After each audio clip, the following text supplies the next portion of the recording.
Hello everyone, this is Jenny from Tuftinglove.com, and today we are going to troubleshoot the uneven weave on our NK01 cut pile tufting gun. If you're just starting tufting, you want to make sure your tufting cloth is really stretched properly. You're pushing enough into your tufting cloth. Like the foot should always be in contact with your tufting cloth while tufting. And you want to make sure you move in the correct direction. If you followed all this and this problem is occurring to you after a pile height change, we're going to solve this now. So on our tufting gun, you never want to change the top bearing or the foot.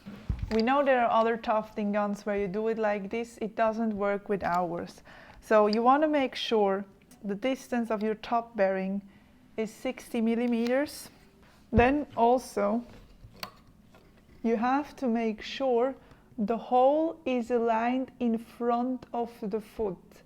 So the top bearing and the foot play together very intensely, and that's why it should never be changed. If you are on the outmost position of your needle, you want the foot to be placed something like this. This should be aligned. The hole should be aligned in front of the foot. It should look like this.